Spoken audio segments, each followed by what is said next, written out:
will be out of the lineup for just a second time in ACC play. It'll be Thornton, Suleiman, who came through in the clutch late against the 'Cuse, Parker Hood, and Emil Jefferson.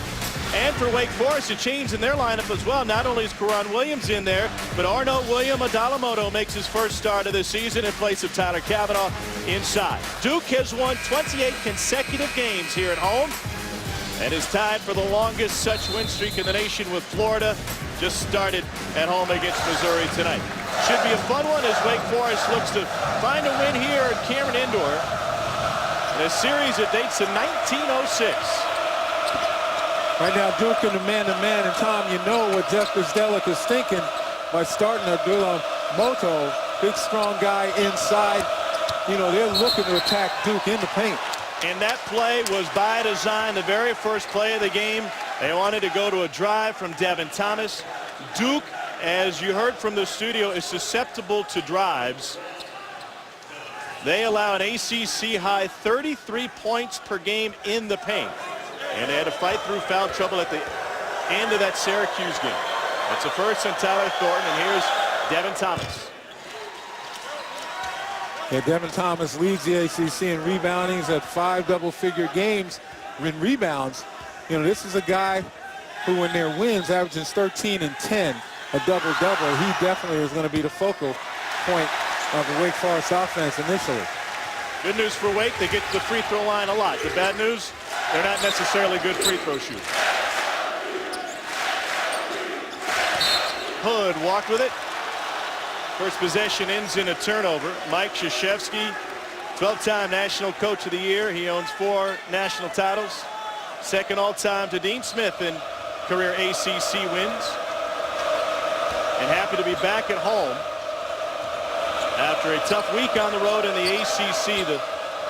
You mentioned it, partner. Everyone's talking about the game at Syracuse. You forget about how hard it is to win at Pitt. Akai gets it to Thomas. And he banks it in. Well, we called it. Devin Thomas, you expect him to touch it every time down for Wake Forest. But with Duke, 23-1 following a loss, and that's since the 2009-10 season. So I think there's a comfort level with Mike Krzyzewski and understanding how to get his guys motivated after a loss. Well, the only time they lost back-to-back was a couple of years ago when they lost in the ACC tournament in the first round of the NCAA. And they were upset in their first game. Thornton will set it up. We'll start with Cook, who's second in the league in assists on the bench. Here's Parker. That looks like a little travel again. And so a couple of miscues. You know, Syracuse came out the other night against Notre Dame with a bit of a hangover. Notre Dame shot the ball well. Syracuse had to get a great game from their guards to win that one. Could this be a bit of a slow start to a hangover from playing in front of 35,000? Yeah, I mean, there's certainly some hesitation, some second guessing after a loser game like that against Syracuse. But you still need to come out here fired up, recognizing that, you know, this is a game that you have to win, you should win. That should motivate you enough. Adalamoto on the offensive glass, and Thomas has another bucket. But right now, from an emotional standpoint, it's hard to control those emotions, and Duke looks a little bit flat with 2 turnovers right away.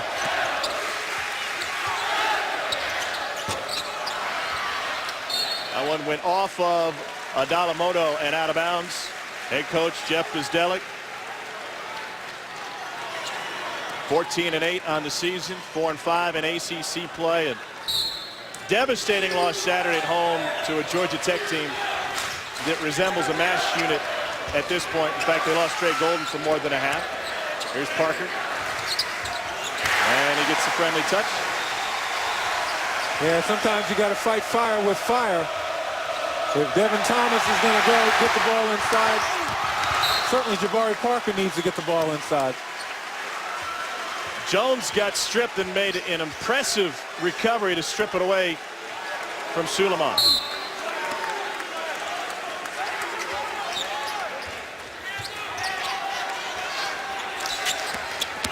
Yeah, that's what Wake Forest wants to do. They want to make Duke put the ball on the floor as opposed to the catch and shoot variety of shots they get from beyond the arc. You know, make them put it on the floor. Now your defense can adjust. But you've got to be sure you cover the shooters on the perimeter. Duke gets 35% of their points from deep. At 16th in the nation. And Duke with 15 threes against Syracuse. Devin Thomas is doing work early. He's got a touchdown to start this game. Well, he's got to stop screaming at the officials asking for fouls and just keep doing work. All 7 of Wake's points have come from the sophomore. An ugly start for Duke. 3 turnovers here in the first 3 minutes.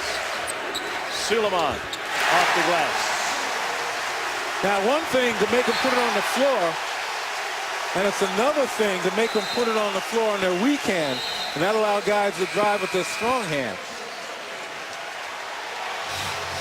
You know, Suleiman, terrific job right here, just blowing by his man. He's been in double figures in 7 out of the last 11 games, averaging about 10 points during that period of time, and knocking down threes with great regularity after a very slow start this season. We saw from Jeff Bzdelik today during the shoot-around, that was a focus of his when it came to defensive maneuvering, trying to take away the strong hand. This is still a very young Wake Forest team, and they turn it over for the second time tonight.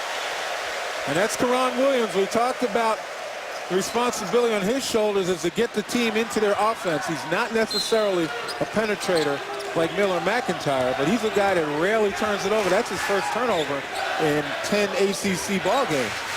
And that's an awful lot. I mean, a lot of minutes not to turn the ball over. Suleiman with the 3 ties it. He hits 4 against Syracuse. Again, the catch and shoot variety of threes. Duke feasts on those.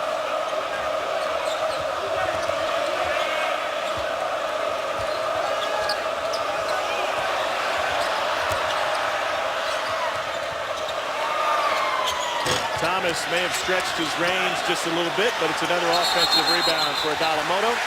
And Marshall Plumlee is able to tie him up. Plumlee's seen some extended playing time over the last few games, averaging 4 rebounds a game in the last 3. Called on him due to a number of foul issues on the road in the Carrier Dome on Saturday as Miles Overton enters the game for Wake, freshman from Philly. Yeah, he's become more comfortable out there on the floor. We're talking about Marshall Plumlee. You know, there were times when he looked like a deer in the headlights. Probably got some shades right now, so he's a little bit more comfortable out there playing the game with aggression. Andre Dawkins also entered the game for Duke. Talk about a catch and shoot threat.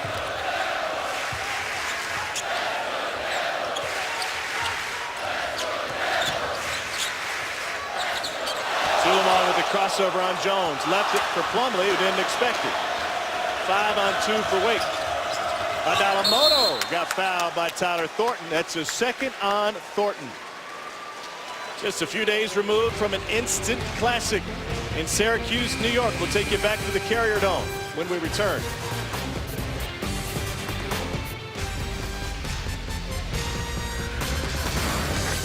ESPNU's exclusive presentation of college basketball is brought to you by Progressive, making it easy to bundle your home and car insurance. Con Cincinnati and Oregon, Arizona, Thursday on ESPN. Saturday provided the best game of the season in college basketball. Number 17 Duke, number 2 Syracuse at the Carrier Dome. And it looked like the Orange would run away with it in regulation. 28 from C.J. Fair. They had a 7-point lead with 6.5 to go. But Rasheed Suleiman hit this 3-pointer at the buzzer to force overtime. And that's where Syracuse took over. Jabari Parker, Emil Jefferson, and Andre Dawkins fouled out. Jeremy Grant scored 8 in overtime, part of his career-high 24. The Orange moved to 21-0 for the first time in school history in front of an on-campus record 35,446. And here are the words after the game. Mike Krzyzewski said great rivalries don't have to be built on hatred. They're built on respect, a respect for excellence. And I loved what C.J. Fair said in this ACC matchup. Feels like this rivalry has been going on for 30 years, and it's only the first one. It was an emotional loss for this Duke program and the players as individuals as they left the floor. With their heads down, have to rebound quickly.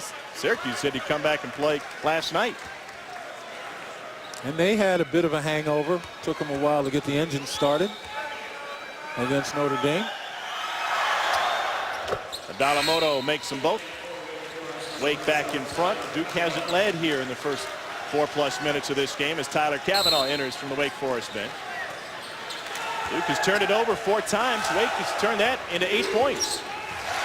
Yeah, Tyler Cavanaugh in the game right now. He's got the ability to stretch the floor. 6'9", capable of shooting threes. Travis Mackay with his first personal. Quinn Cook off the bench for Duke at this point, after Thornton committed his second personal foul before he went to break. So here's Andre Dawkins at 4 threes against Syracuse. He leads the ACC in three-point percentage. The 5th-year senior has another one coming his way. Yeah, you talk about being able to knock him down, get in the zone. He's hit for 5 or more in 4 games this year. And over the last 5 games, he's been shooting over 50% coming into this game, 18 of 35. No wonder he leads the ACC in three-point percentage.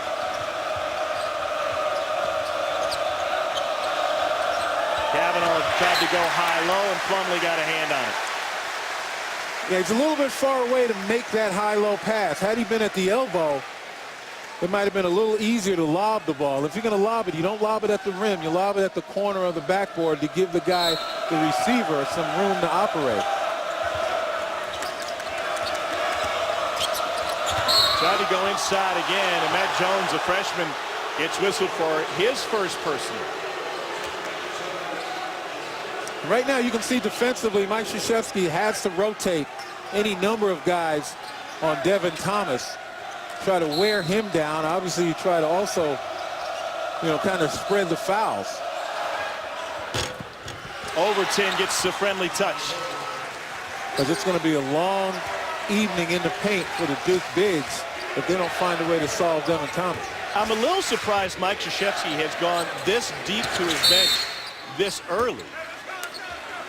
Well, I think it's a combination of confidence not only in his bench, but in his starters. And his starters may have, suffered that emotional letdown coming from the Syracuse game.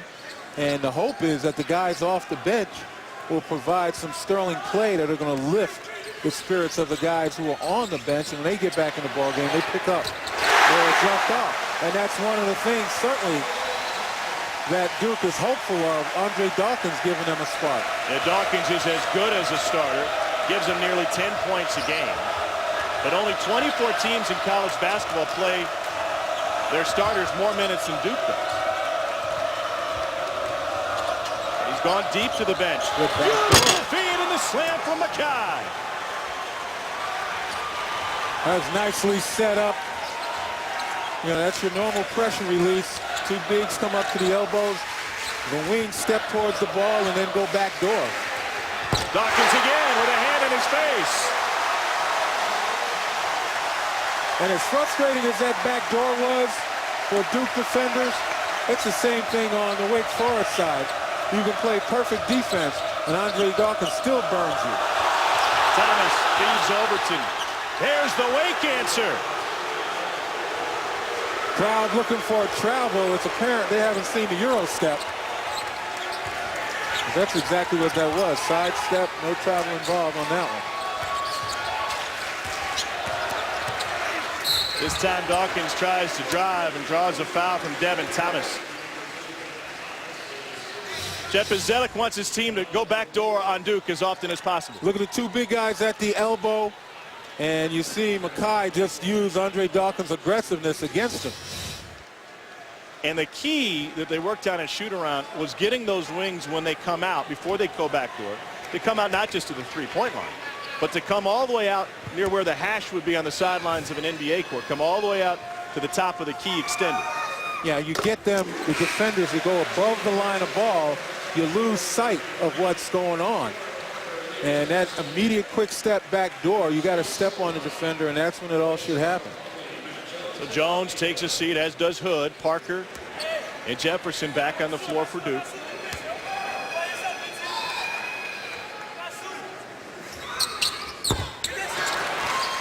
Tied at 16. Wake will ask Madison Jones for extended minutes tonight. He only plays 23 minutes a game.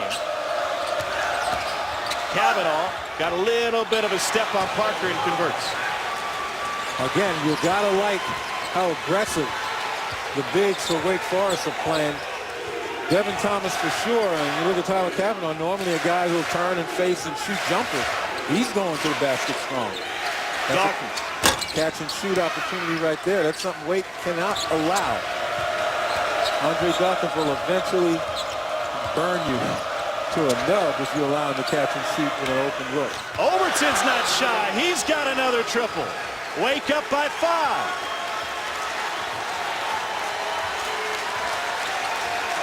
Miles Overton hadn't made a 3 in 3 games. Yeah, came into this game 8 of 28. And a steal by Madison Jones. Devin Thomas. And Kavanaugh went over the back.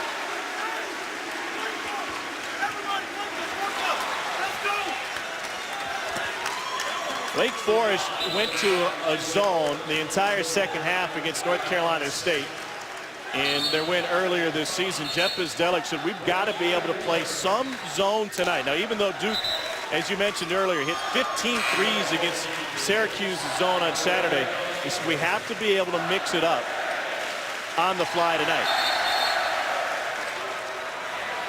Duke has made 5 buckets so far this evening, 3 of them from deep.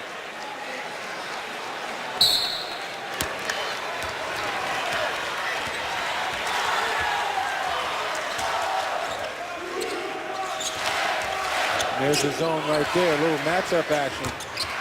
Duke will play into the zone's hands if they take quick shots. Suleiman with a chance for a 3-point play.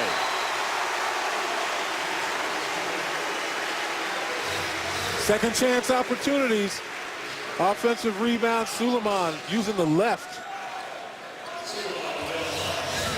And that's another thing, the second chance opportunities. Last 4 games, Duke has averaged about 23 points off of offensive rebounds.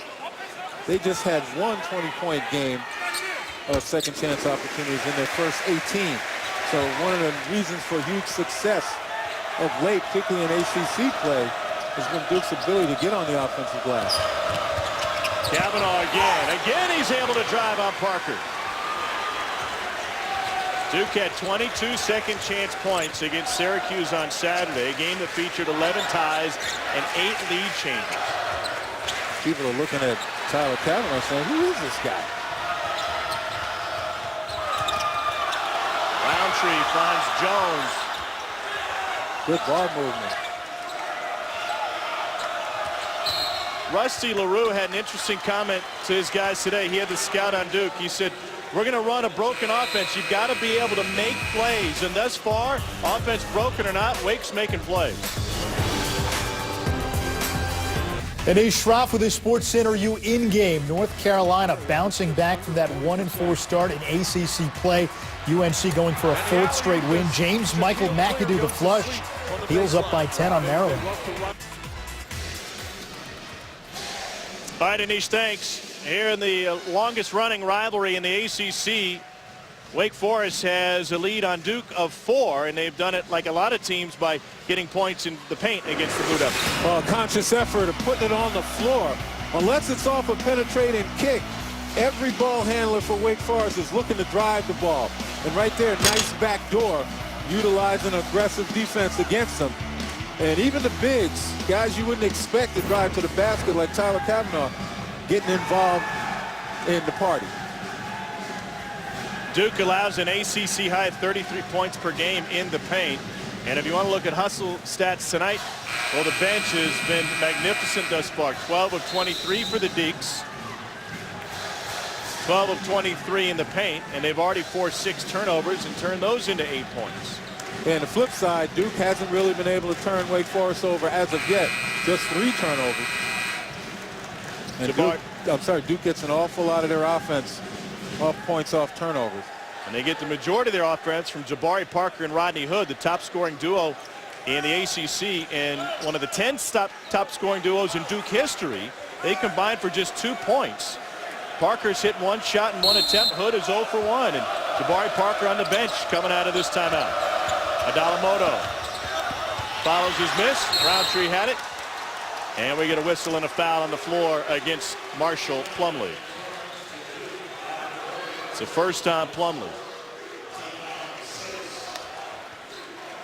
Tell you what, Wake Forest continues to not only execute their game plan, but they're starting to stay within character. This is a team that averages about 27 free throws per game. That's an awful lot, but they're only shooting 65%. So they're not really taking advantage of the opportunities given to them. Yeah, they lead the nation in free throw rate in terms of getting to the line relative to their field goal attempts. Only 25% of their points come from the line. And that one was not a free throw, not quite in the bonus. 16 fouls on Duke. They'll shoot the next time. Adalamoto stretching. Very few jump shots from Wake Forest early on. And that's the guy that probably shouldn't be taking a jumper. 0-6 from beyond the arc and not really a mid-range jump shooter. He'd be better served getting it inside, passing it, cutting it, posting. You get a little excited sometimes. Teams going well. Guys are knocking down shots. You figure I can do that too. Dawkins can knock down shots. Wow. Again, catch and shoot situation. You've got to get in his grill and not give him any room. Force him to put it on the floor.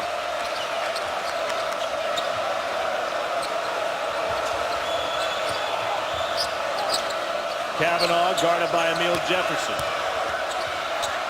Nice step what a through. Beautiful move. Nice step through. He's a sophomore. That was a senior move.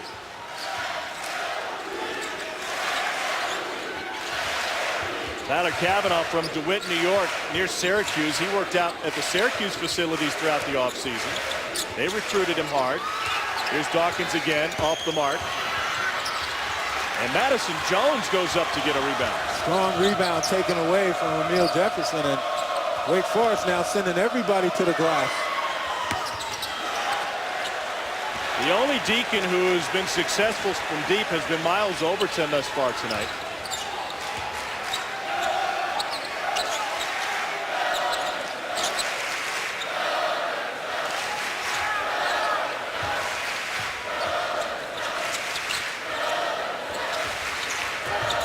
Switching right now, that's what Wake is going to do on the perimeter.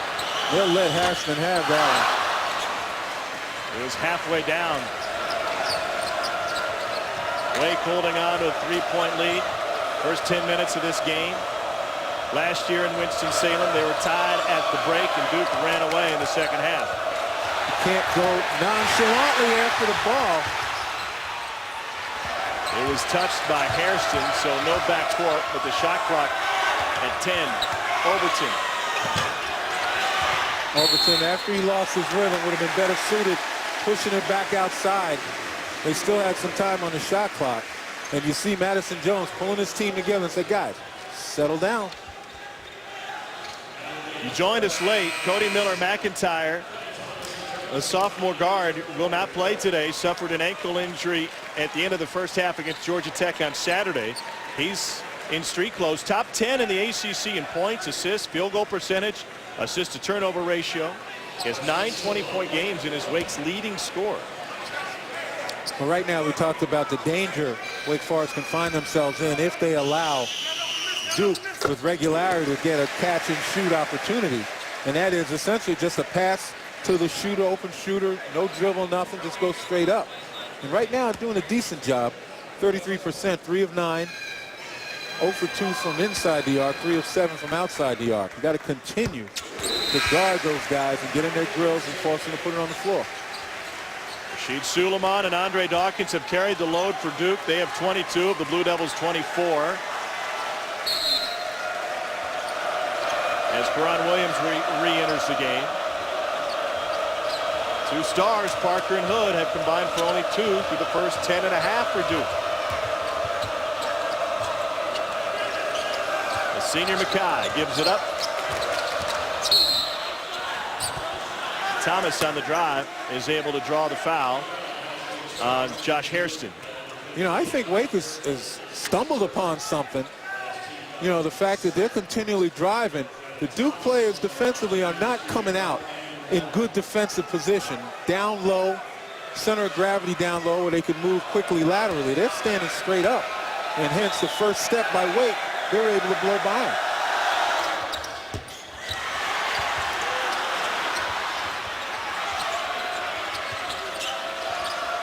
That's smart not to turn it over.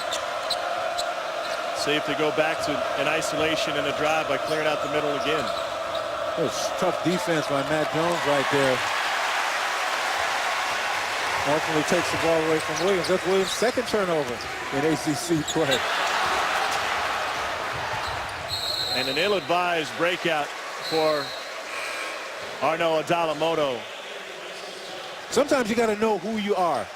You got to know what your skills are and what your limitations are, and you don't want to stifle guys and, you know, probably put any kind of constraints on their play, but the player has to understand what he's capable of doing. And Adalamoto has to understand, you know, where his strengths are, and it's certainly not leading the break. Hood is yet to score. Jones, the freshman, gets fouled after an offensive rebound, and that's the second on Travis Mackay. And that's one of the reasons I think that Mike Krzyzewski is content, you know, playing his starters sporadic minutes initially and giving the bench guys some time, because they're coming out here hungry. They're coming out here aggressive. Matt Jones, nice job on the defensive end, and here offensively getting the offensive rebound. And I wonder if foul trouble is a concern after 3 guys fouled out against Syracuse. Duke was put in a tough spot with their post defense in overtime in the last minute or so of regulation. But right now, the only guy who probably won't see any more action in this first half would be Tyler Thornton, who's got 2 personal fouls. But you're right, you know, you want to make sure that your guys don't get so deeply in foul trouble that it's hard to utilize them in crunch time. Oh, just missed them right there.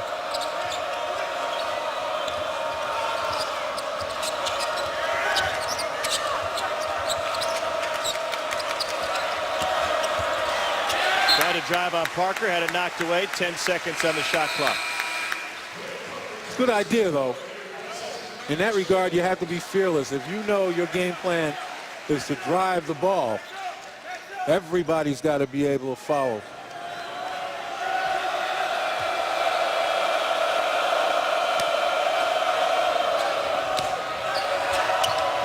And see, Adalamoto needs to get out of the paint, and he needs to post Jabari Parker up.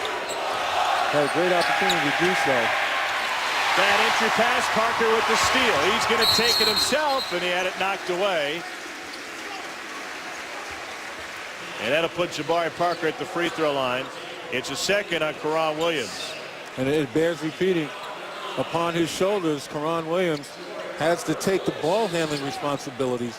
And again, a guy with, at least until this game, terrific assist turnover or lack of turnover numbers. He's turned the ball over 3 times thus far here in the first half. He was #1 in the nation in turnover rate according to Ken Pom coming in tonight. As you mentioned, hadn't turned it over in 9 ACC games. Another free throw coming for Parker.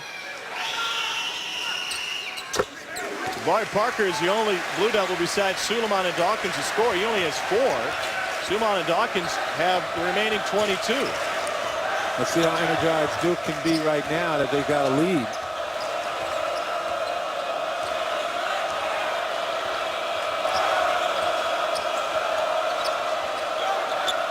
There's a back cut for Mackay and another slam. And Suleiman turns around. He looks at his teammates. Where's my help? Where's the communication? Travis Mackay was in a big-time funk earlier in ACC play. Jeff Gazdelec said, I want you to go hard running the floor and running your back cuts, and you'll get looks and you'll get points. Said if you can do those things once a half, your point total will catch up to you. And Jones fouled in the open court by Quinn Cook. It's the first on Cook. And right now, Suleiman trying to do a job against Travis McKay. Gets too high, and McKay gets higher.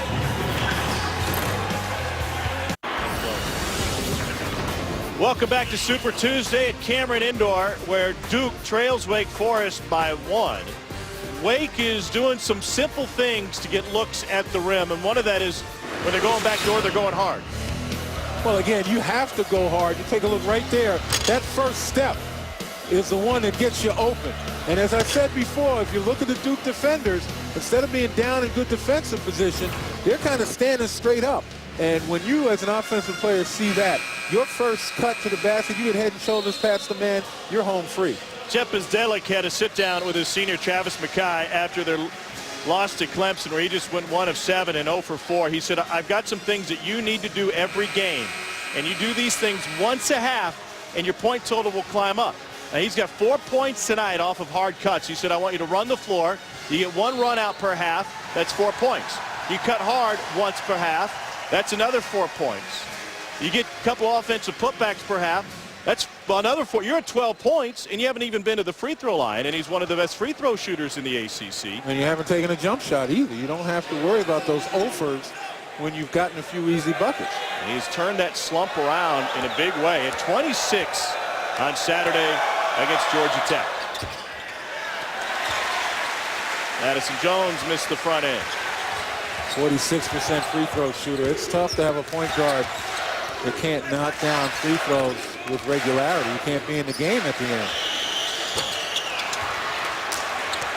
Duke hasn't made a field goal since the 11:32 mark.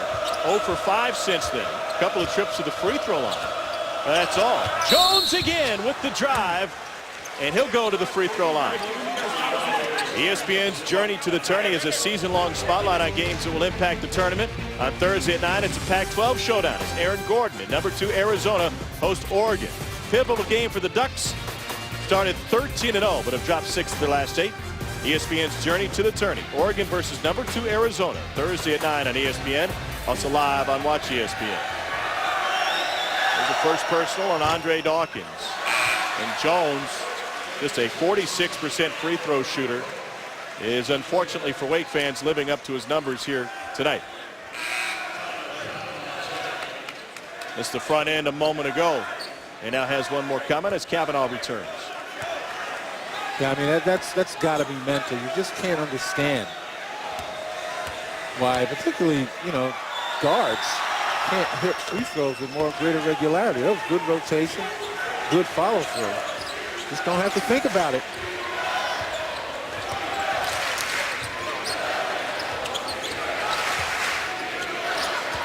Isolation for Parker, and it's a 3. And you know what? They'll live with that, Wake Forest. Well, if Parker wants to stay out there and shoot threes, more power to him. All Kavanaugh has to do is get a hand in his face. Jones got by the defense again. No whistle. Parker with the dunk, and it went off of Madison Jones. Farmy with the block for Parker. The excellent defensive play by Parker. Jones took it in a little too far right there.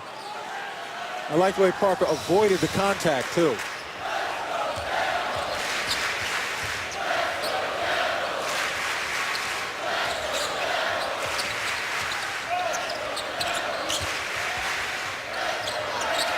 He needs to look to drive here or back his man down. Much better offense by Jabari Parker. Last 5 games for Jabari Parker, 70% of his field goal attempts have come in the paint. Previous 4 ACC, only 37%. And on consecutive trips, you obviously see where his strength is. Missed the 3 and nailed the mid-range jumper.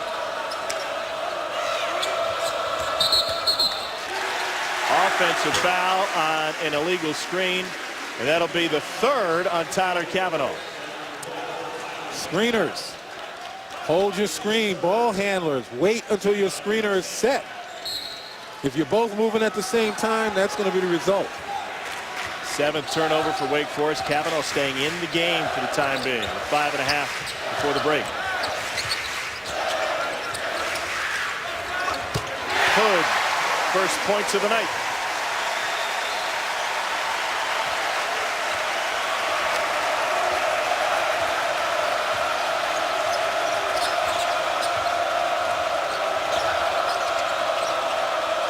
Now, how often have we seen Duke playing at home in the last 5 minutes of a game, of a half, and the first 5 minutes of the second half? How often have we seen them pretty much turn it on and create distance between themselves and their opponent? This is a tricky time for Wake Forest. Thomas found the crazies. A fastball to the third row. Plays like that. You see Jeff Bzdelik telling guys to settle down. It's plays like that that multiply in a situation like this. And instead of being down 2, you find yourself down 12, 14 going in to the locker room at halftime. Got to be under control.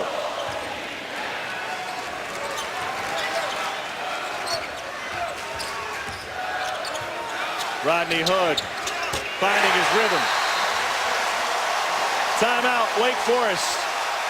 It's an 11-3 Duke 1, and Hood's got 5 of those.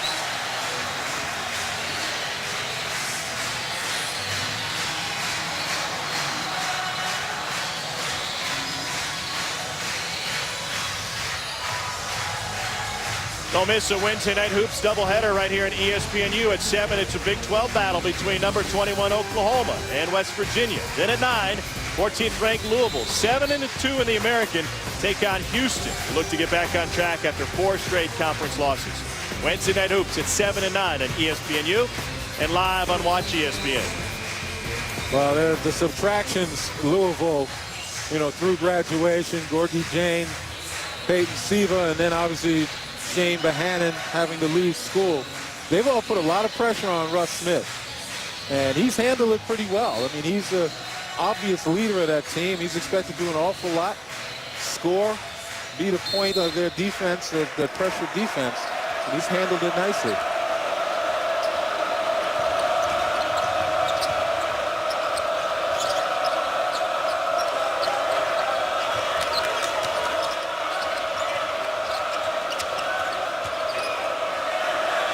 Got to go after harder.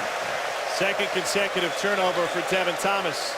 But that one you say was on Moto. Yeah, Adola-Moto did not get off the ground for that pass. If you're looking for a lob and you're open and Thomas threw it to the right spot towards the corner of the backboard, you've got to be able to lock your man, hold him, and then leave your feet if necessary. And Adola-Moto never really left his feet. There he is again, Rodney Hood. And what I tell you, last 5 minutes, Duke smelled blood in the water. Well, that's just this half. Hood has scored the last 8. Wake Forest has turned it over each of their last 3 trips.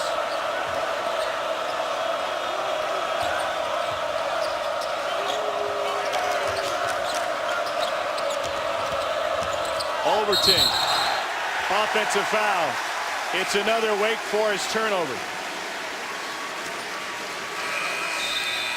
On the other side, it's another Rodney Hood jumper. They left him alone and paid for it. Anae Schroff with Bruce Pearl. North Carolina slowly trying to find its mojo, looking for a 4th straight win. Marcus Page has been big against the Terps. Well, he's left-handed, but he went right baseline that time. That's called a tough 2 right there. He does it inside and out. 22 for Marcus Page. Coach, coming up at halftime, a big debut in Gainesville by Chris Walker for Florida. Kansas bounces back. Texas letting TCU hang around. That's going to be an interesting finish. Anish, thanks. Back here, Duke leads Wake 36-28. My partner played at Maryland, fantastic player, and now Maryland and North Carolina meeting for the final time. Yeah, I tell you what, it's hard to believe with all the terrific games between the 2 programs. So, you know, old memories die hard. But at least you get to keep them, the good ones particularly. That's right. Rashid Suleiman trying to reverse it in, didn't get the bucket or a whistle, but it's another offensive rebound for Duke.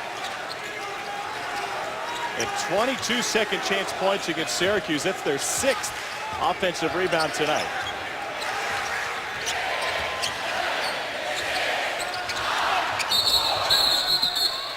And Emil Jefferson with the shove underneath. He sent Arnaud Adalamoto flying.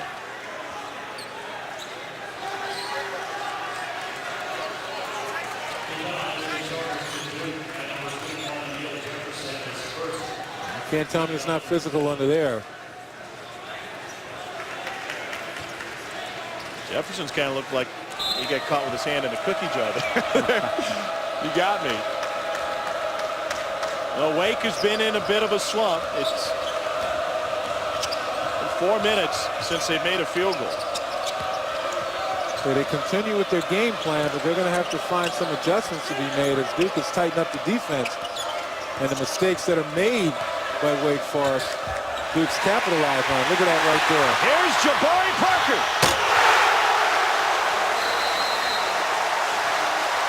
Timeout, Wake Forest. 12-0 Duke run. We'll take a look right here. Now look, he's overplaying. Thornton's done a terrific job overplaying Williams. Williams needs to step and then go back door once again. Wake is not utilizing their ability and the opportunity to go back door. And it obviously has hurt them tremendously as Duke remains aggressive.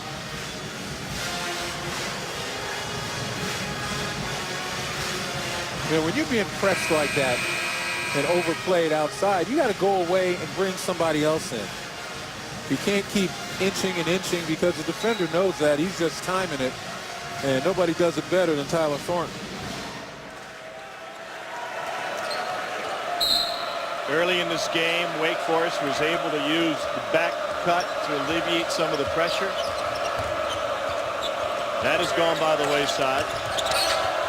Adalamoto left it short. And it's taken to the ground, but the possession arrow will stick with Wake Forest. Yeah, Adalamoto's getting the looks. He's getting the shots. He just can't finish. Now, obviously, that's not necessarily his game. He's got to continue to work on that to complete his game.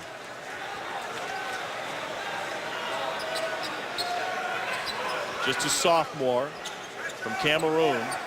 It's a loaded sophomore class for Wake Forest. And, you know, a guy like Jeff Bzdelik, who is under a lot of fire in the preseason, you know, people are starting to realize that, hey, they've got something going here, and they've increased their wins. You know, he's got a young team that continues to get better. And he's got guys who like it here and like playing for him. You know, if I suspect that if, you know, Bzdelik was moved some way, somehow, guys like Devin Thomas and some of the other outstanding sophomores would probably leave as well, and you definitely don't want that happening. Their roster ranks 336th out of 347 in experience in Division I college basketball. Andre Dawkins returns for Duke. Another free throw coming for Devin Thomas. Thomas had 7 points early. Only one outside of the first 2.5 minutes of this game. He was playing with great energy to start this contest. Now he's kind of wincing out on the court. I don't know if he's 100% healthy.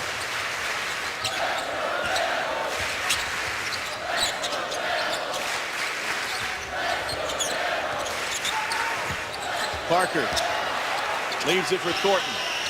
Got it. Catch and shoot. Off the penetration. In a situation like that, I don't know why the perimeter defender takes his eye off and is trying to help on the drive, because all you're doing is leaving yourself open for exactly what we saw. You got to stay home.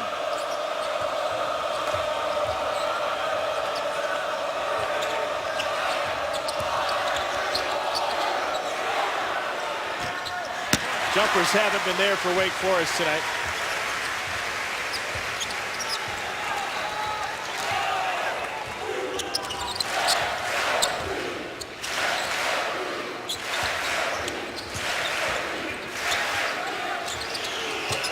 They've been there for Duke.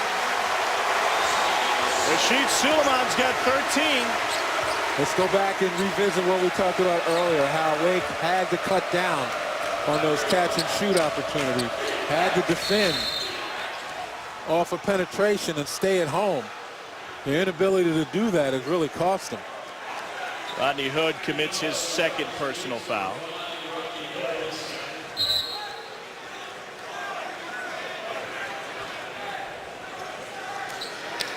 See Karan Williams being tutored by one of Wake Forest's greatest players, Randolph Childress.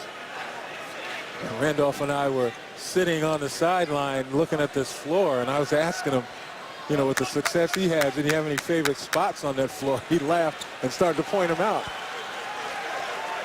He's got a lot of favorite spots on this floor. Game winner here against Duke. He's not the only former Deacon on the bench as we look forward to National Signing Day. 2014 college football season starts now with National Signing Day. ESPNU's 11 hours of coverage will feature reporters at a dozen campuses, live player announcements, and up-to-the-minute class ranking updates. ESPNU's National Signing Day tomorrow at 8 a.m. So Childress had 40 against Duke in the ACC tournament. He had the game winner at the buzzer here. But how about the day that Rusty LaRue had on the gridiron his senior year against the Duke Blue Devils? He threw the ball 78 times in the loss in '95. They got behind 35-0. His coach, Jim Caldwell, said, let's just open it up. And Rusty LaRue did that. He threw for 478 yards and 4 touchdowns. Completes and attempts are still a single-game record. 5 NCAA records in that game. He went 41 for 56 in the second half. Those two guys played together on their hardwood. And now their sons play high school ball together. Rusty's son Riley plays with Randolph's son Brandon at East Forsyth High School in Winston-Salem. And I'm guessing father and son look just like those two guys did when they won here at Cameron Indoor back in the mid-90s. I am sure that they do. You see both of them sharing a little chuckle, but Rusty LaRue, 78 pass attempts. Man, he probably couldn't come back on the floor and shoot the 3 any longer. That arm had to be dead. I said that was the first time he really opened it up like that. How did it feel? He said, well, we lost the game. He said, but Coach Caldwell said, let's just open it up the rest of the season. That became a regular thing. Evan Thomas trying to get back on the scoreboard after that fantastic start to this game. And he's doing it from the free throw line.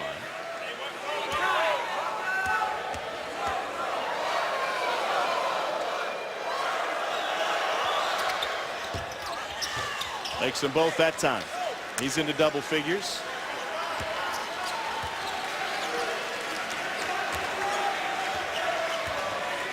Suleiman and Dawkins scored 22 of the first 24 for Duke. Since then, others have chipped in for 17 of the last 20.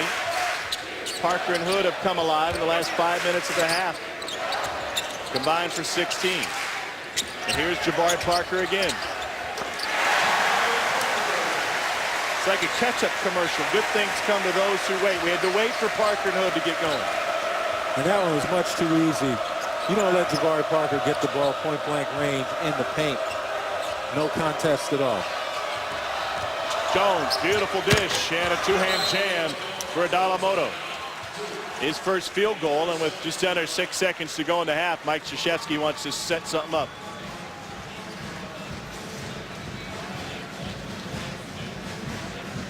Duke's shooters have been in rhythm tonight.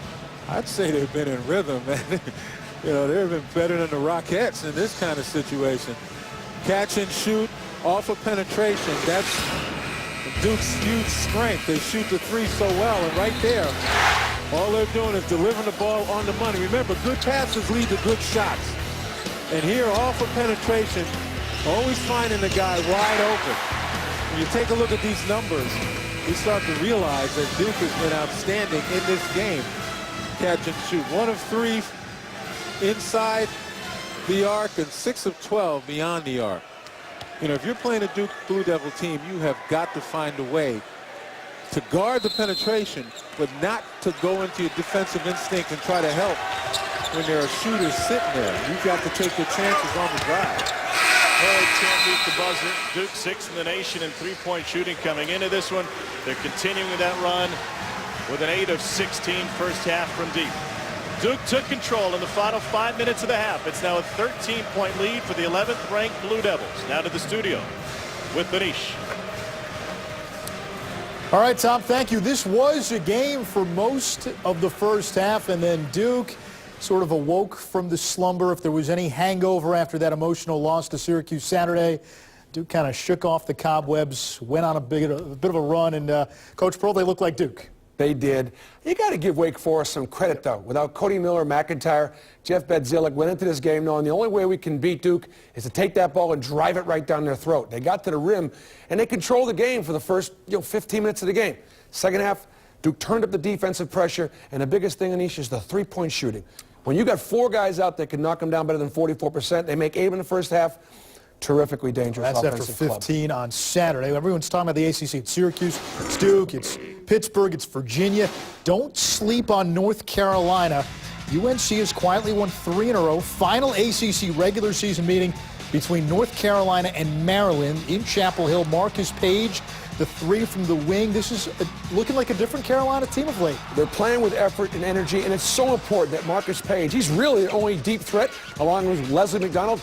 He needs to make shots. North Carolina up by 10. If they win by at least 10, it would be their 4th straight win by at least 10 points. Meanwhile, Clemson trying to hang on for dear life against Georgia Tech, up 2 in the final seconds. Still ahead on the SportsCenter U halftime report. Kansas bounced back strong after a loss to Texas. As for Texas, they're in a little bit of trouble against TCU. Jabari Parker halfway to a double-double. 10 points, 5 rebounds for the Duke freshman. The Blue Devils shooting almost 54% from the field in the first half.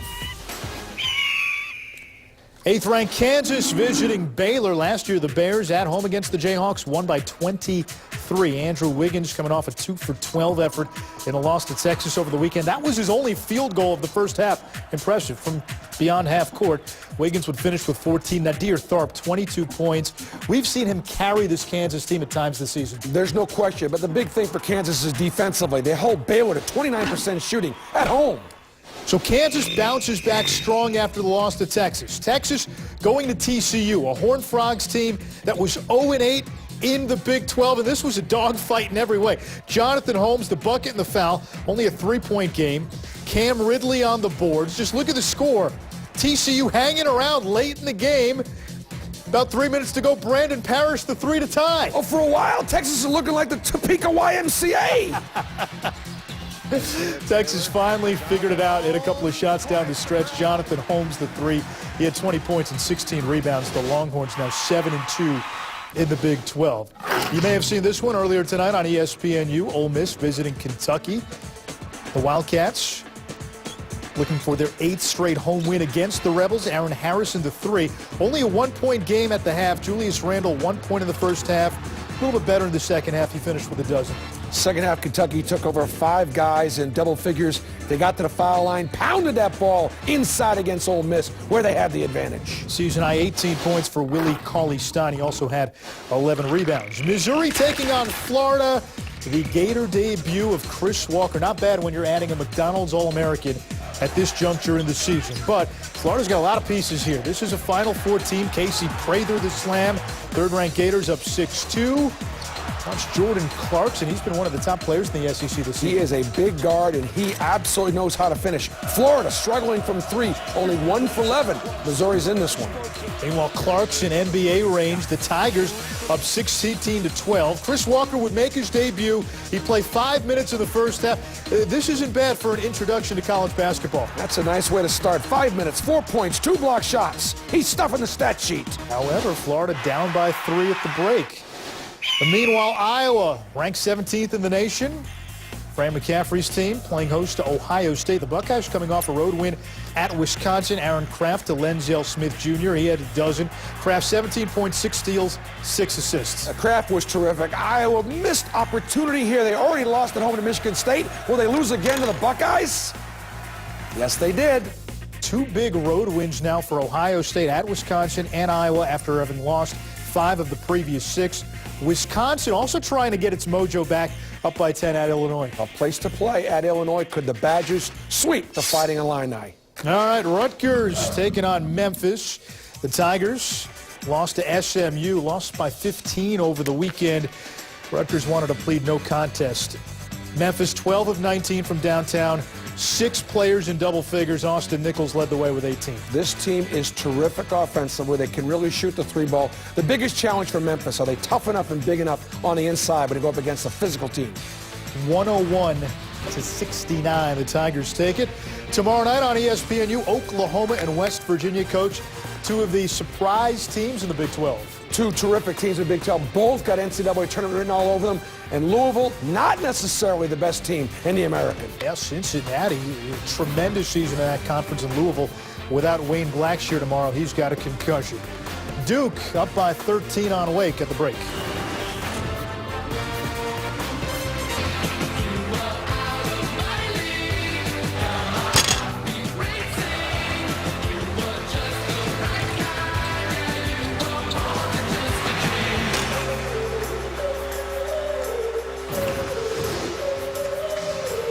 This is Super Tuesday, part of the ACC on ESPN. 46-33 lead for Duke over Wake Forest. Tom Hart alongside Len Elmore. Here's a look at first half stats brought to you by Jared, the Galleria of Jewelers. Well, Wake not shooting particularly poorly, but obviously Duke's great advantage from beyond the arc. Points off turnovers. 15 points off of 11 Wake Forest turnovers certainly hurt them. You see the points in the paint?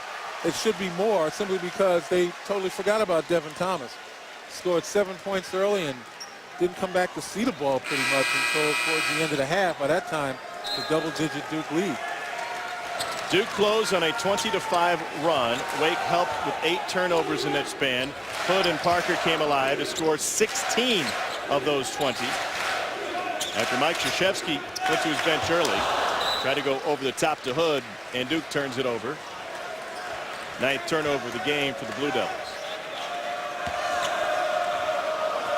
Wake built an early lead by 5 by not only going inside, but going back door and spreading Duke out defensively. And really turning and facing and putting the ball on the floor and driving past Duke, forcing the help to come. So it's easy to ask from a couch or from the catbird seat, why did they go away from that? Okay, your that's guess as good as mine. You know, I think what happened, some guys, got a little bit shot happy, taking shots that they normally wouldn't have. I think that was part of it. I think Duke did a good job adjusting, putting more effort into guarding Devin Thomas. But still, off the drive and off the dribble, I think Duke's a little more active with their hands and knocking it down. They get a foul on the shot at the shot clock buzzer. The bucket will count. And it came off of an offensive rebound on an airballed layup from Adalamoto, and that is the 2nd personal on Parker. Well, you talk about fortunate right there. It could have been a violation, but for the foul. And so Arno Adalamoto making his first start of the season.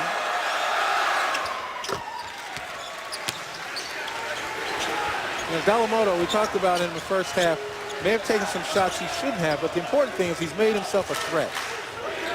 Normally when guys aren't putting the ball on the floor, they're not really looking to score. The defenses fall off them and, usually have an advantage. That's the 2nd personal on Devin Thomas. And when you have to play everyone, it puts a lot of pressure on that D.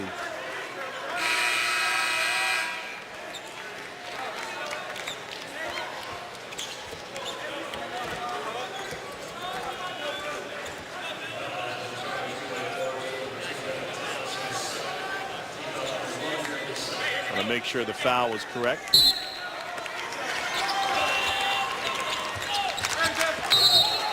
Hood dribbled on the sideline. He's had, frustrating night. He finished with a flurry, 8 points in the final 5:23 of the half. But Rodney Hood has been bothered by a couple of the fouls he's been whistled for. A couple of other frustrations on the offensive end.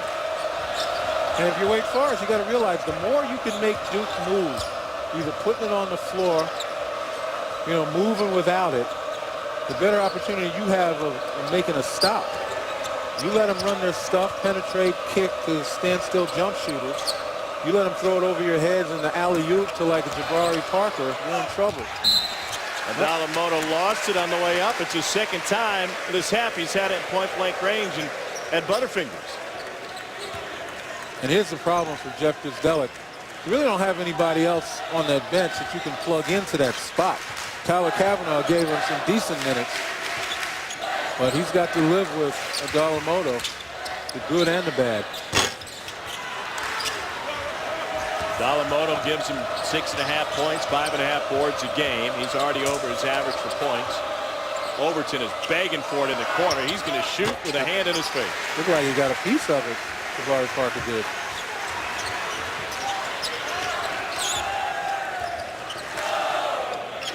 Overton's made the only 2 threes of the game for Wake.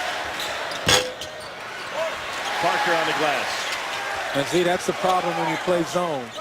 Parker kind of rolled into the paint after the shot was taken, and he was by himself to go get that second chance opportunity. Good ball movement. Jabari Parker, strong move. And that's the second on Adalamoto. It was a 20-5 Duke run to close the half. And this is where Duke would like to, again, pour it on, create some separations in the first 5 minutes of the half. And when you think about it, that's usually what any front runner would want to do, because the longer you let teams stay in the ball game, the more difficult it is to put them away. Kavanaugh returns for Wake.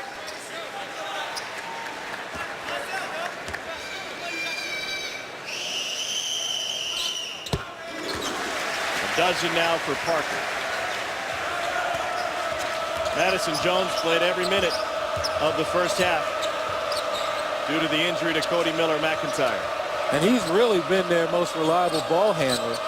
Deron Williams obviously hadn't really handled the ball the way we would have expected. Lackadaisical pass and a run out for Suleiman.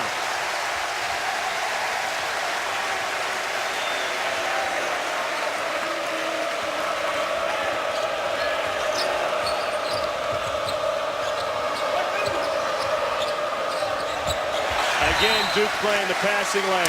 And a hot five for Mike Krzyzewski for Tyler Thornton. I'll tell you what, before we go to break, you got to realize that pass is almost impossible. Angle is bad, too much distance between the two of them. I think Mike Krzyzewski likes great defense. He wants his guys to get on the edge and to pressure. Yep. Almost better than minutes.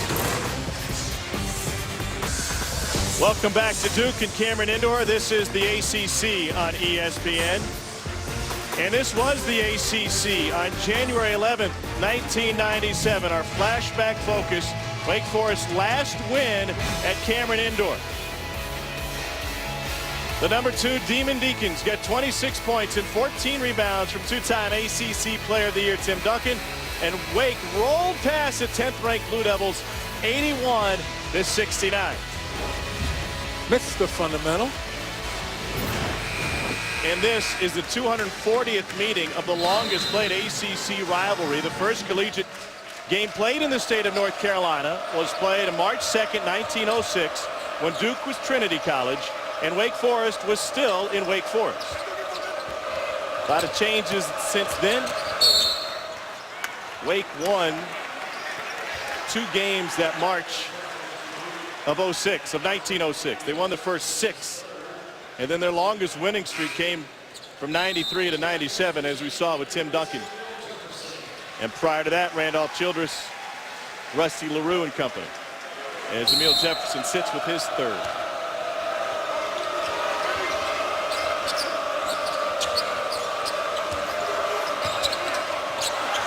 Evan Thomas. Kind of stumbled upon that one, but nevertheless, strong move. His first field goal since the 17:30 mark. And there's a direct post feed, which I thought they needed to do more of. Look at that. How does Jabari Parker get wide open? Oh, terrific entry pass, and then Parker's quickness. As soon as he caught it, he was on the way. Hairston gambled, commits his second. Now, Tom, watch. As soon as he gets it right here, Kavanaugh leaves him. He's on his way to go up before the help even has a sniff that he's open.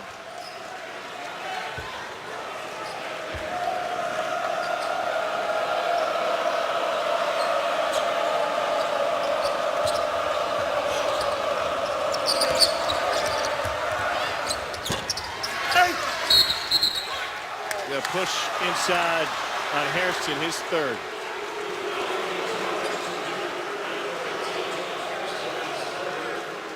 What are you looking for? Josh, you're not going to play that one again.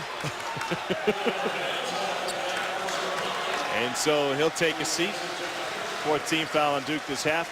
Plumlee replaces him on the interior. Look at the overplay active again. hand. And this is Active Jabari hand. Parker again. Oh, Jabari.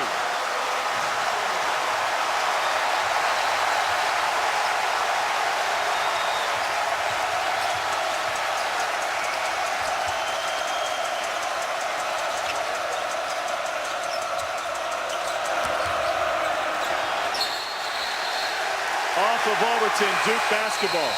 They're having so much trouble looking into Devin Thomas because the help side is coming off of Madison Jones's man.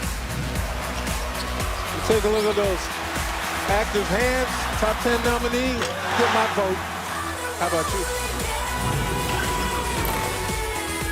Schroff with Bruce Pearl. The story going into the Florida-Missouri game, Chris Walker's debut. Jabari Brown and Mizzou coach, they'll want to change the narrative. They got crushed last year at Florida. They're in the game in Gainesville. 1-point game on ESPN. Two of the longest home court winning streaks in college basketball belong to Florida and Duke, both at 28 straight. 11th ranked Blue Devils a problem with Wake after that 25 run to close the half, and back at it again in the second half. Jabari Parker has turned it on big time. Join us Sunday on ESPNU for college basketball doubleheader at 6. The #1 ranked Syracuse Orange off to their first 22-0 start in school history. Play host to Clemson on ACC's Sunday Night Basketball. Then at 8, Colorado hosts Washington in a Pac-12 showdown. A Sunday college basketball doubleheader at 6 and 8 on ESPNU and live on Watch ESPN. That's 12.5 minutes. Jabari Parker has come alive after a slow start. It's going to be interesting to see if Clemson, another orange-clad team, if they can control tempo. They won today playing in the 40s. And I'm sure Syracuse is going to try to avoid that as much as they can.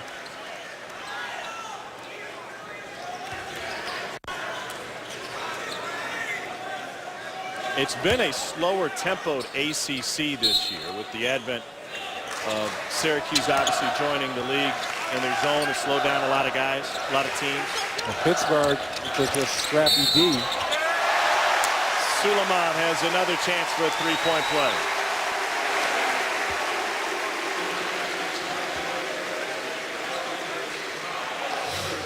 Suleiman showing quick moves off the screen. Nobody helps on the screen for Wake. Look at this. The hedge comes much too late. You know, it's as though Mackay and Thomas were in foul trouble, but each of them only have 2. They could step up. And that swipe produced the third on Mackay. Suleiman with 17 points. You got to get up there a lot quicker than that. Mackay tried to go backdoor. And before that, we got a whistle inside on Plumlee, his second.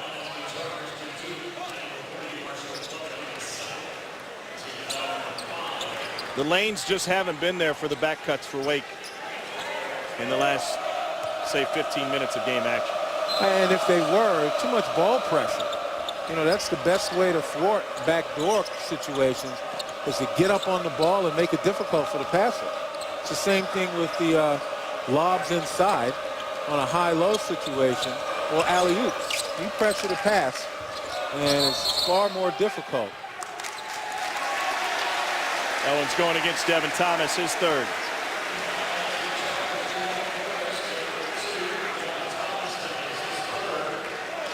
Boy, looks like insult to injury. You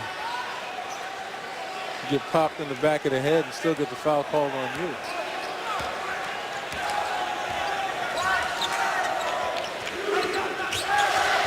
Three Deacons with 3 fouls apiece.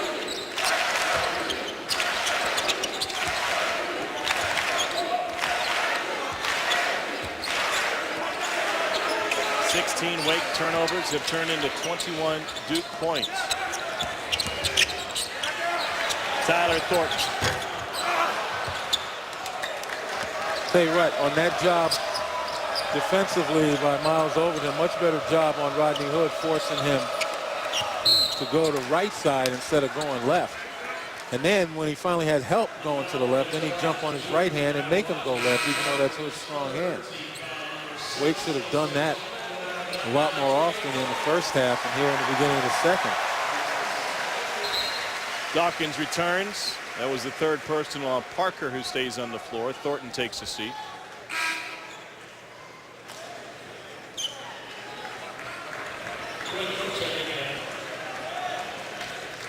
And Cook re-enters. Rodney Hood has some blood on him. He's staying in the game. And Parker didn't know he was the one coming out, so they'll get that scratch cleaned up and bandaged up if they can here in the next moment. Not for the squeamish.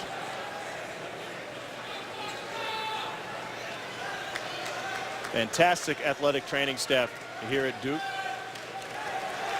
Peyton Manning came and got a lot of work done a couple of off seasons ago when he was going through his rehab work.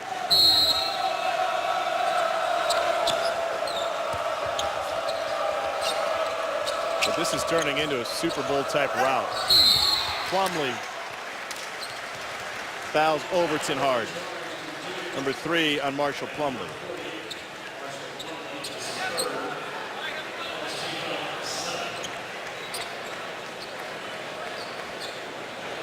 And in case you're wondering, that's all part of guarding the basket. You know, in a situation like this, you still want to plant in Wake Forest's mind that you're not coming in here unscathed. And so if you don't get the block, you still communicate the message.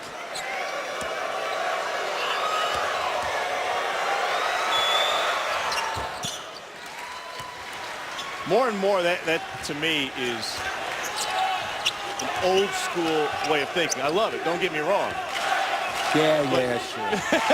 But in this day and age where even guys at the highest level, the LeBron Jameses of the world, are selling fouls and reacting with flair to try and get a whistle, for a guy to guard the basket like that is refreshing to me. Yeah, no, there's no question about it. That's part of the game, and you're not doing it maliciously. You're not out there trying to hurt anyone. But, you know, this game is a contact sport. Football's a collision sport. Basketball's at least a contact sport. I thought Syracuse did a fantastic job selling some fouls in Saturday's win against Duke.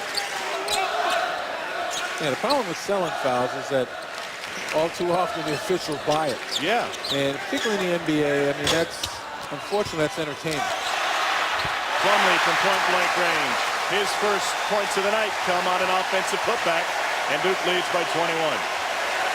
When I say entertainment, it's more so than college, where the superstars pretty much rule. People pay to see those guys stay in the game. You want to make sure that they're not getting hurt.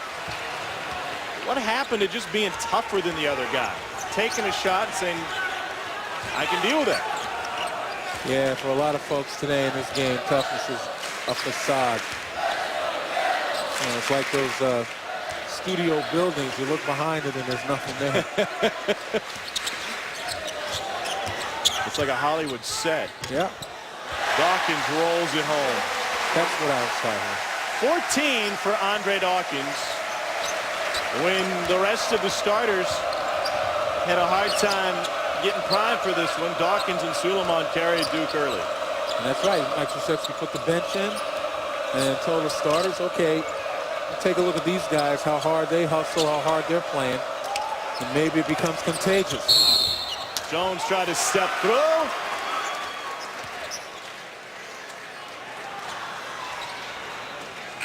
Now with No bucket. But another trip to the free throw line coming for Wake Forest. 11:58 left.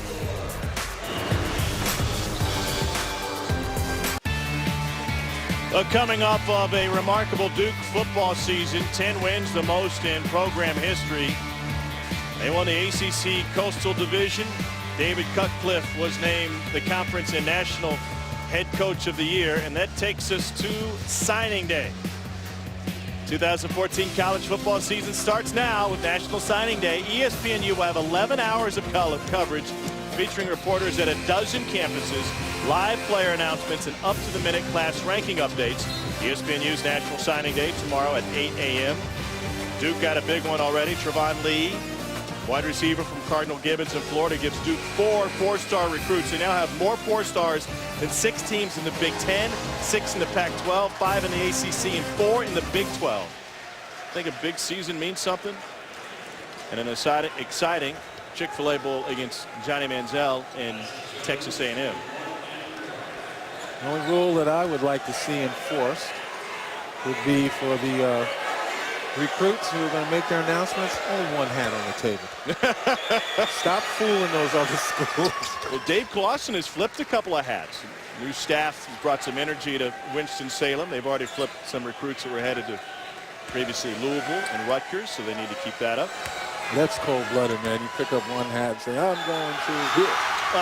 I was told, you know, when Jabari Parker committed to Duke last December, I believe it was, he reached into a bag to pull out a Duke t-shirt or a Duke jersey. I forget which it was, but there was some hesitation when he reached in the bag to pull it out. There's Andre Dawkins. He's been pulling out threes all night.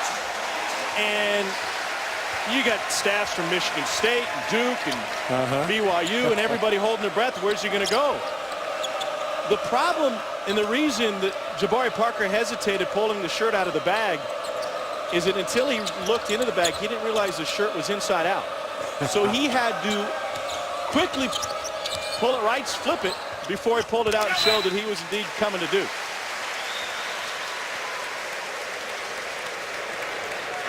He's got 16 and 6 tonight. Wake's turned it over 17 times.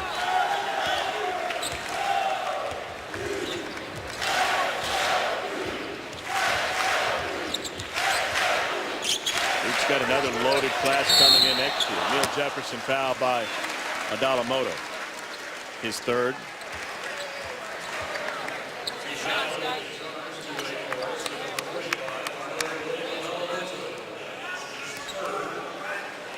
And Emil Jefferson to the free throw line.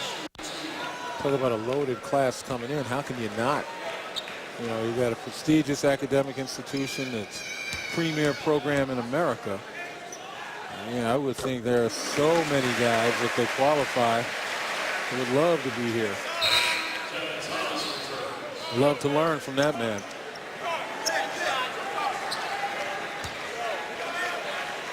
Kavanaugh takes a seat. Duke and Kentucky each have 4 commits named to McDonald's All-American rosters. The news came out this week. So well, the rich just get richer, huh? Yeah, you know, and again, it's somewhat surprising that the Duke program is recruiting similar to Kentucky. You know, that trend of taking one and dones. You know, but it hasn't really hurt either of them. Jaleel Okafor, center from Chicago, rated #1 in the ESPN 100. That's all well and good. You get me to talk about them when they come and they play on this hard floor and prove themselves. Not saying that they're not worthy, but I think it's, you know, it's a lot of pressure.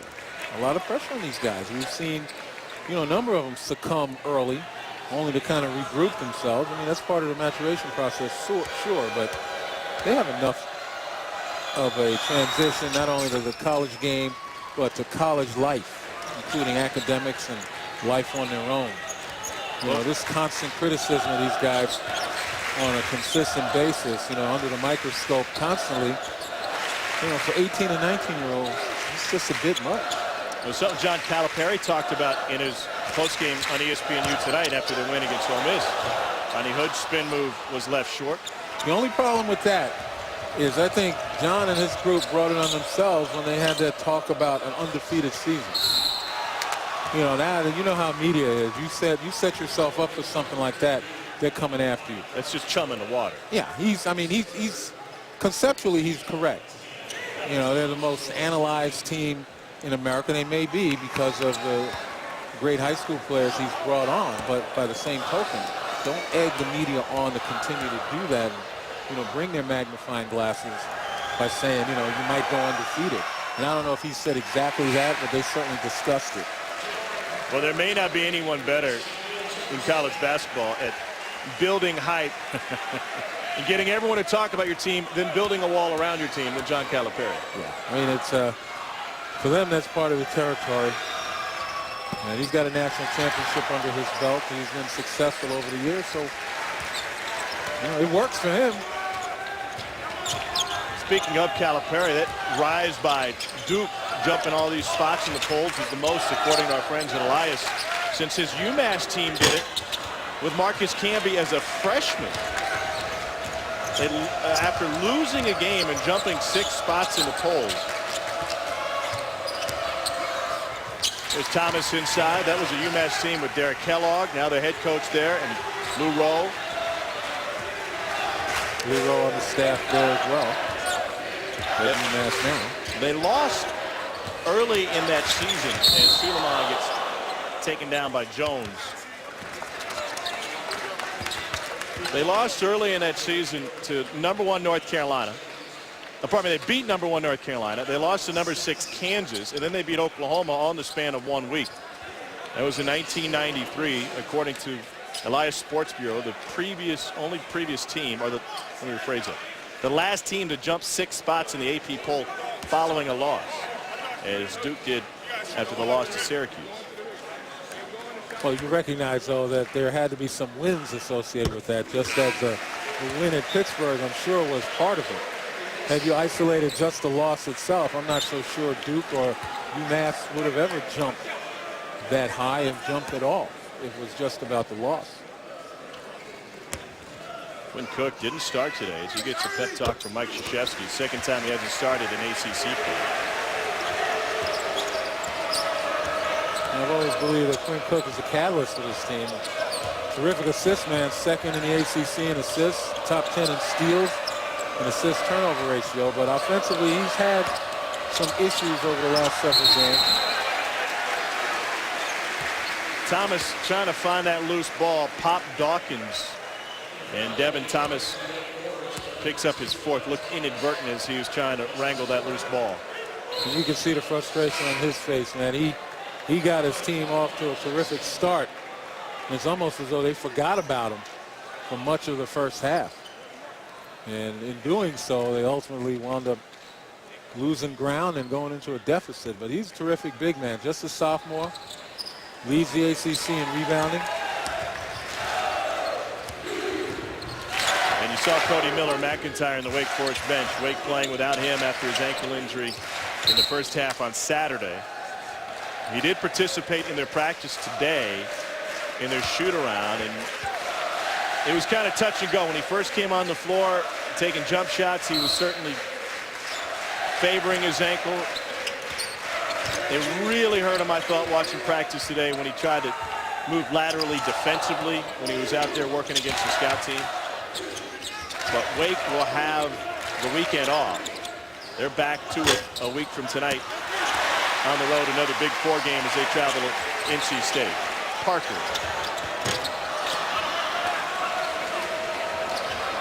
And so Cody Miller-McIntyre will get more than a week's worth of rest to try and return against the Wolfpack. Yeah, I mean, you cannot rush something like that, no matter how big the game is. It's a young man with a future in front of him. You don't want to risk even greater injury. It's not like this is the pro game where you get paid to take those risks. And even then you shouldn't. That's a 2.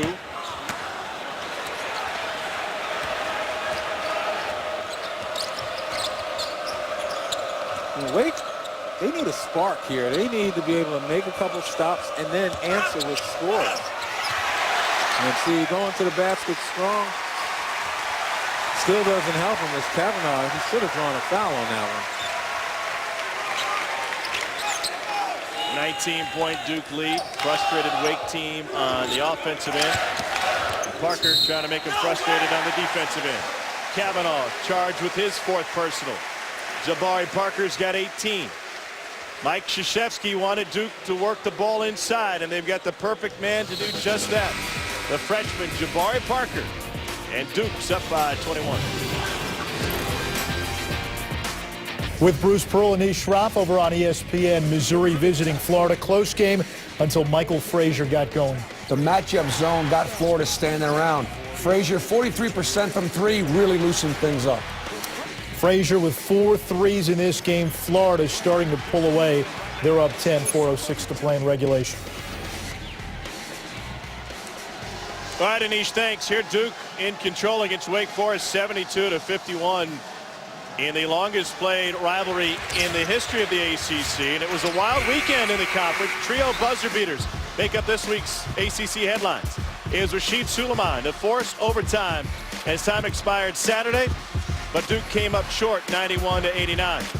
Also on Saturday, you may have missed this one, Notre Dame's Eric Atkins 3 with 1 second left in OT helped the Irish knock off Boston College at home. And on Sunday, this was a beautiful play.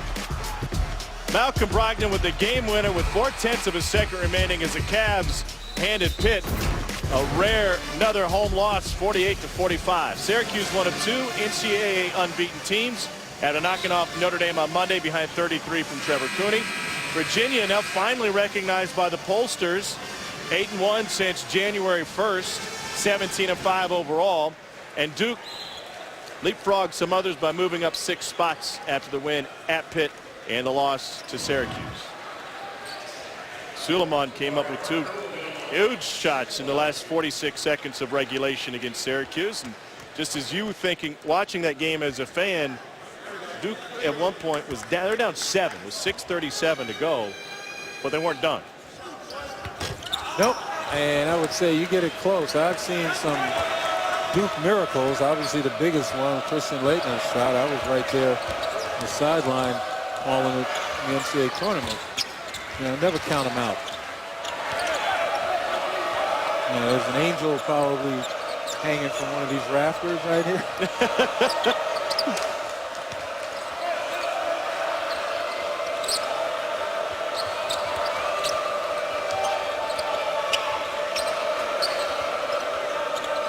Good movement by Wake, but they got to get themselves free for an open look. Adalamoto is able to draw the foul on the Hood, and that's a 4th on Hood. And again, I like Adalamoto making himself a threat. You know, shot selection sometimes can be questioned, but that's what he's good at. He'll muscle you to the basket.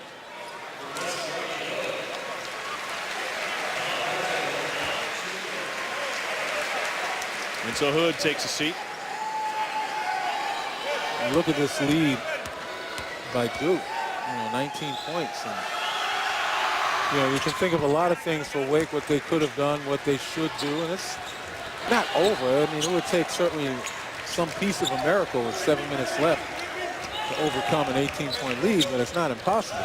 But my point is, where's Travis McKay? I mean, he's been a mainstay for this program since he was a freshman, and he's pretty much invisible in this game. Makes a good play right there. He was chasing Dawkins around the screen. McKay has not scored in the second half. He had 26 points against Georgia Tech, including 18 in the second half. Now he's got Tyler Thornton guarding him, and you wonder if his team recognizes that mismatch situation. Look at it right there. You have an opportunity. He would post up. If he posted up strong, he'd get the ball.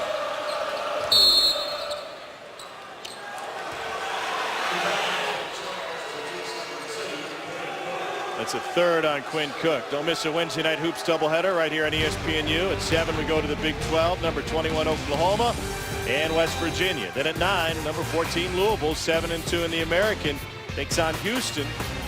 Wednesday night hoops at 7 and 9 on ESPNU. Also live on Watch ESPN. Talk about surprising confidence. The American, you know, we got a team like Cincinnati that's ranked very highly. Memphis, Louisville have been in the top 25 all season. How about SMU? Yeah, well, I was going to say SMU is a team. UConn obviously is a team people expected this year to get there, but SMU is a surprise. Larry Brown's got those guys playing hard. They're playing, for the most part, fundamentally sound. All the things I would expect from a Larry Brown coach team. He'll always get the maximum out of the guys that he has. Officials have gone back to double check the clock, we believe. Brian Dorsey getting it right. One of the best things about SMU when you talk to them is that his guys love practice. I'm talking practice, man. Practice. And it's not just because they have that beautiful new practice facility at Moody Coliseum. Oh, that could be part of it. Yeah, maybe. Kavanaugh to the free throw line.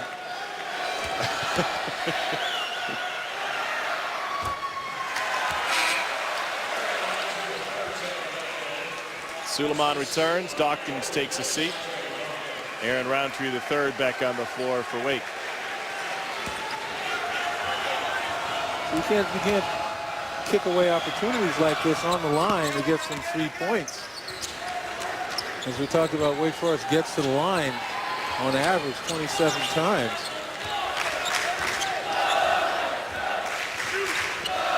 And they've already gotten 22 opportunities.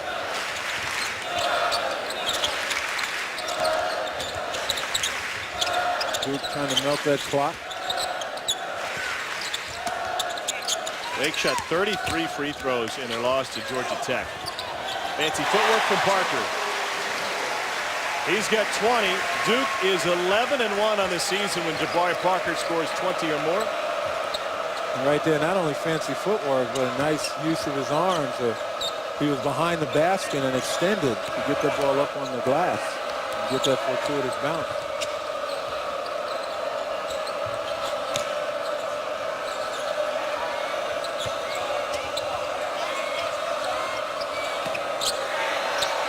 Shot clock at 7.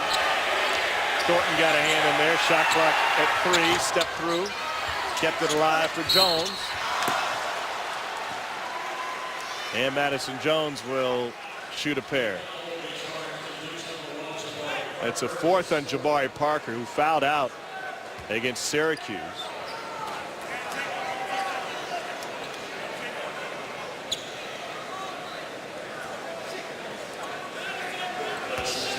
Normally in a more competitive game, you take the risk of fouling Madison Jones simply because he shoots 46% from the line.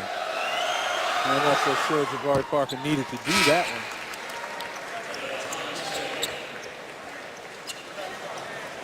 And so Parker playing with 4. Thomas re-entered for Wake Forest. He has 4, as does Kavanaugh. All right. Made them both. And Wake will extend pressure.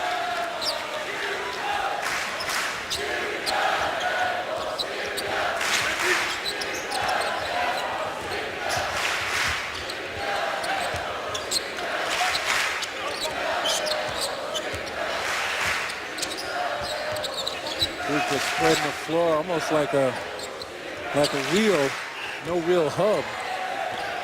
Jabari Parker may be in the middle right here, but they're taking time off the clock.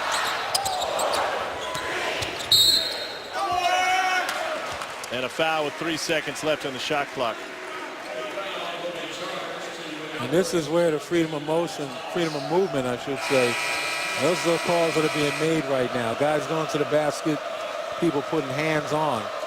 And it's going to happen when you play the course of a game like this and players get tired, the defenders get tired. Start using their hands instead of moving their feet. Devin Thomas had an incredible start to this game. He had 7 points in the first 2.5 minutes. He finishes with 14. 5 of 8 shooting with a couple of boards. Only 2 rebounds for the #1 rebounder in the ACC coming in. That to me is the most surprising element. You know, defensively, he's the #1 defensive rebounder as well. Duke's got another one off the glass. Well, Mike Krzyzewski has to be thrilled with this uptick in rebounding for Duke. The rebounding is effort. There's no question about it. It's effort. Certainly you have to have a plan and an idea of how to get position, particularly offensive rebounding. I have always said that real rebounding comes on the offensive end. You know, so many of us can get good defensive rebounds, but you've got to be able to get balls on the weak side, put them back. You got to give your team a second opportunity, a third opportunity. And that means you got to dig, you got to fight the blockouts. And Duke has been able to do that. Quinn Cook fouled on the 3. And then afterwards, got an up-close and personal word from his head coach. Well, I mean, you talk about, you know, motivation and satisfaction as well as, you know, continuing support. Cook didn't start this game. You know, he's a vital part of this team. You know, I always believe he's a catalyst. And, yeah, he's going to hit a bad stretch here and there. But, you know, I like the way Mike Krzyzewski continues to boost him and make him feel good about himself. And that's obviously going to get him back to the Quinn Cook we've always expected and we've seen. Officials want to take another look. That was pretty much inadvertent. That wasn't intentional. Adalamoto inside on Jefferson. And you also want to take a look and see if it was excessive, regardless whether it was intentional or not. Then you can wind up with a flagrant 1. It looks like they've already decided it. Well, I think that there's another thing at play here. Yep. Yep, flagrant. It'll be a flagrant 1, and they'll put Josh Hairston at the free throw line after he took the shot above the shoulders from Arnaud Adalamoto. I thought originally it was Cook who was fouled on the 3. And that, and, you know, that could have also been construed as an elbow above the shoulders.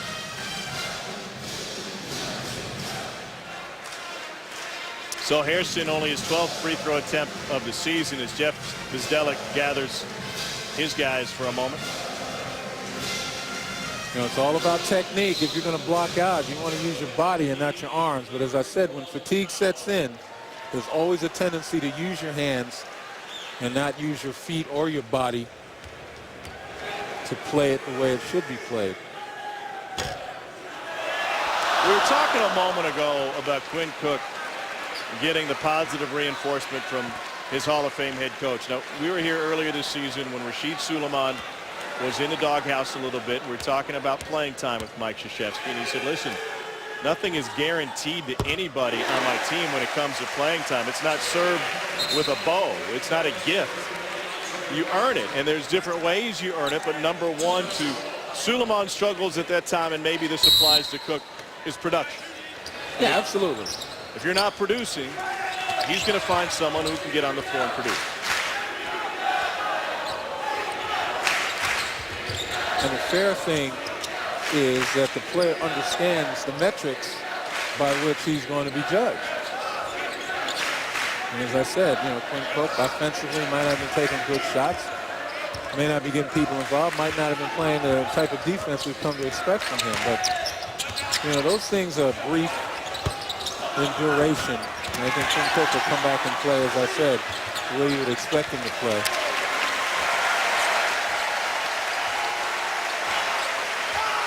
After the 12th offensive rebound, Duke walks it out to burn some more clock.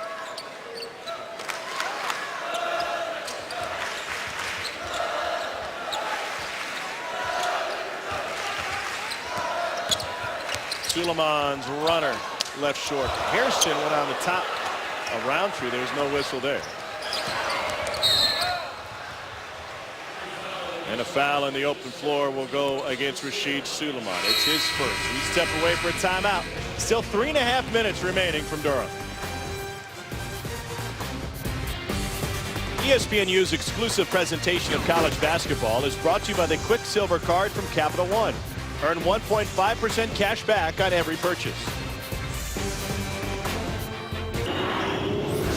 Welcome back to Super Tuesday as Duke has a 28-game home court win streak on the line against Wake Forest and leading by 21 with 3.5 to go for the 11th-ranked Blue Devils. Wake Forest is without their leading scorer and assist man, Cody Miller-McIntyre. He turned his ankle in the first half against Georgia Tech, hasn't played since, and he is so important to this team.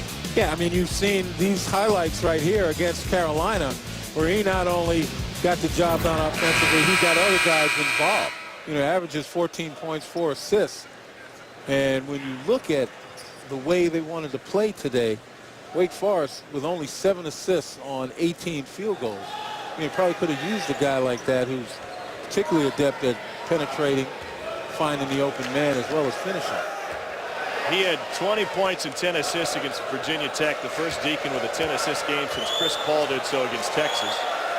And he's the only guard in the ACC with a 2010 game this season. Another one coming from Madison Jones. Although it's not, you know, to make an excuse for Wake Forest. They had their opportunity. First half, they played terrifically, but they got away from their game plan. They got away from going to Devin Thomas. And defensively, they just allowed far too many catch-and-shoot opportunities for Duke. Now, it's easier said than done because Duke has almost perfected the penetrate and kick, or penetrate, then kick. But their guys, you know, when they get their feet set and they're ready to go and they get an open look, they'll knock them down, particularly Andre Dawkins, Rodney Hood. Parker in isolation. Whoa. He took it up with one hand. That looked like a good block, too. If it's on Kavanaugh, it's his 5th. It's on Andre Washington.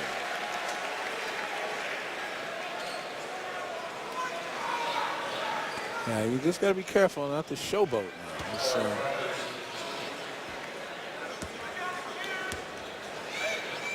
a long season, halfway over.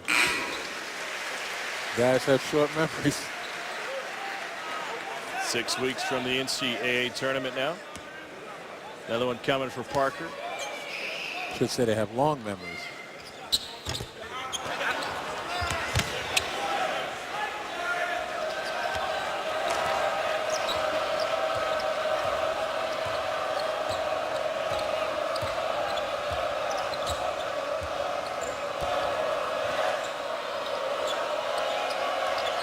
Isolation now for Mackay. He got it caught on his hip, but will still get a trip to the free throw line. Yeah, you see the way he told all of his guys to move over to the left? That was the best advertisement in the world for the fact that he was driving right. But yeah, he needs to get on track. He's a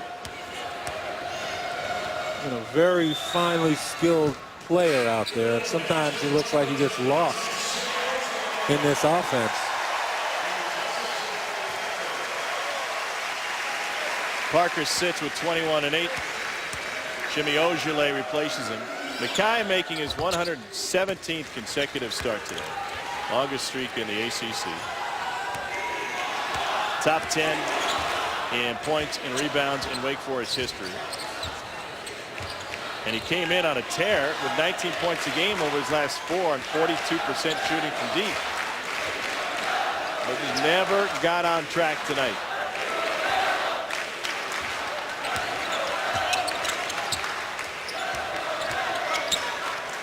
Hood. And there's Mackay in the glass.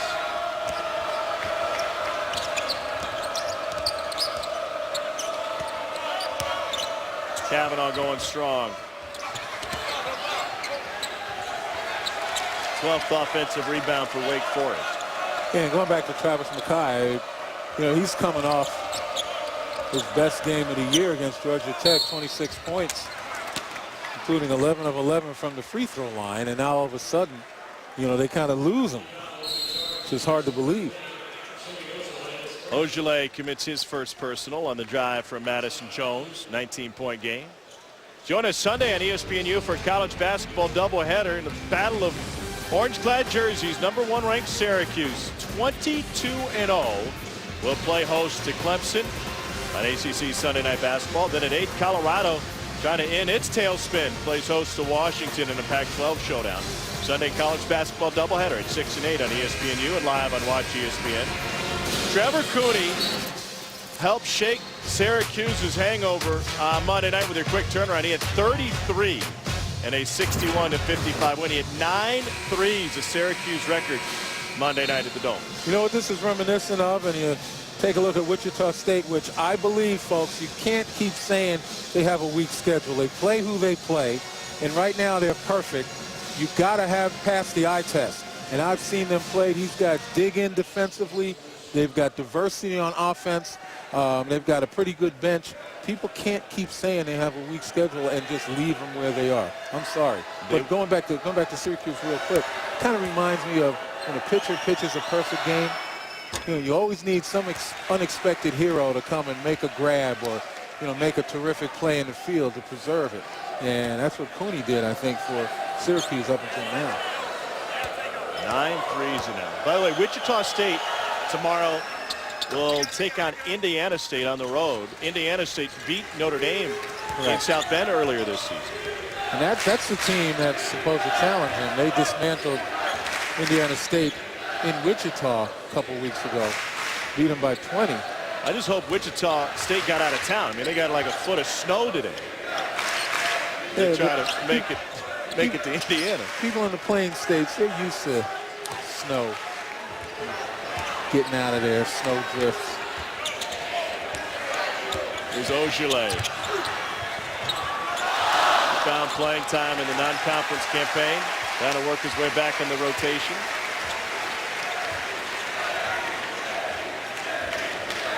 Minute to go here at Durham. Mike Krzyzewski will go to 44 and 23 in his career against Wake Forest.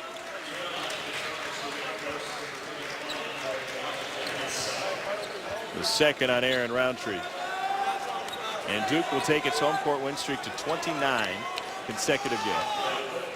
They have 17 undefeated seasons here at home, including last year, and they are going to move to 13-0 here in Cameron.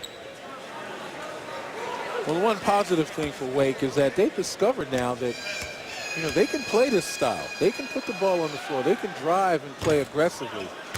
You know, as you said, they've beaten Notre Dame. They beat Carolina. You know, they got to keep this up, perfect it, find a way to get Travis McKay involved, and, you know, hope that Cody Miller-McIntyre comes back sooner than later. You know, this team can still be pretty formidable. Just remember, in front of them, they've got NC State, Florida State, Maryland, Carolina again. And they have Duke at their place on March 5th. And they already have a win against NC State this season, beat them by 1 at the Joel earlier this year. So that's the next time out for Wake, to head to Raleigh and try to find another win against the Pack.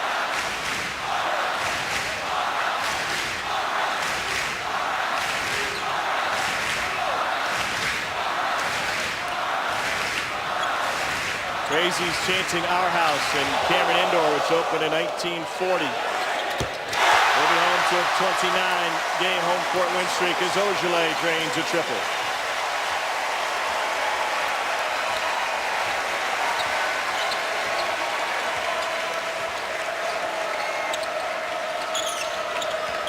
Be the 18th win of the season for Duke. 7-3 in ACC play. Mike Krzyzewski called on his reserves early. Andre Dawkins came off the bench for 12 in the first half. Suleiman had 13. It took a while for Parker and Hood to get going, but they did eventually. And Duke used a 20-5 run in the last 5 minutes of the first half to take control of this one. They pulled away then, and Wake never threatened again. The result is a 20-point win for 11th-ranked Duke. Our